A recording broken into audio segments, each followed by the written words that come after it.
আজ শহীদ জননী জাহানারা ইমামের ৩০তম প্রয়াণ দিবস।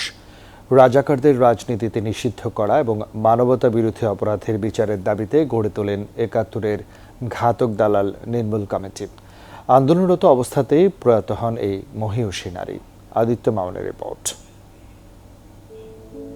৭১-এ গেরিলা যোদ্ধা পুত্র শাফি ইমাম রুমিকে হারানোর পরে মুক্তিযোদ্ধারাই তাকে সকল শহীদের জননী হিসাবে স্বীকৃতি দেয়। গণমানুষের চেতনায় মুক্তিযুদ্ধ এবং দেশপ্রেম প্রতিষ্ঠায় তিনি কলম ধরেন, রচনা করেন মুক্তিযুদ্ধের আলেখ্যে বিখ্যাত গ্রন্থ ৭১-এর দিনগুলি।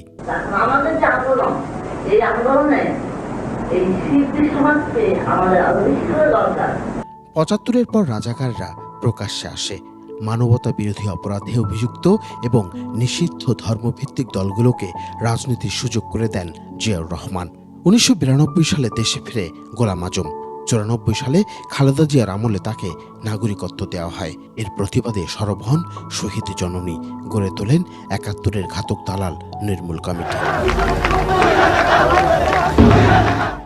৭১-এর মানবতা বিরোধীদের বিচারের জন্য মুক্তিযুদ্ধের পক্ষের ব্যক্তি সংগঠনগুলো নিয়ে গণ আদালত তৈরি করেন জাহানারা ইমাম। সুনির্দিষ্ট 10টি অভিযোগের ভিত্তিতে গণ আদালতে রাজাকারদের ফাঁসির রায় ঘোষণা করা হয়। কিন্তু খালেদা জিয়ার সরকার জাহানারা ইমাম সহ 24 জনের বিরুদ্ধে রাষ্ট্রদ্রোহের মামলা করে। মরণব্যাধি ক্যান্সারকে উপেক্ষা করে সংগঠিত করেন জনমানুষকে। মানবতা বিরোধীদের সাজা না হওয়া অবধি আন্দোলনে অনড় থাকেন।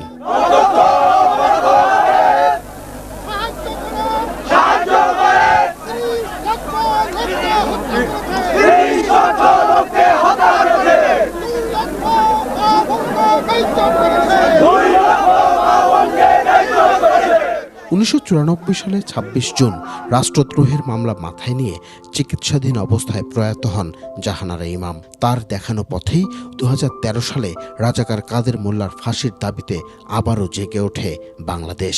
ইতিহাসের প্রগতির উচ্চকরে শক্তি আছে তার, মানুষের অগ্রযাত্রা বন্ধ করে শক্তি আছে তার।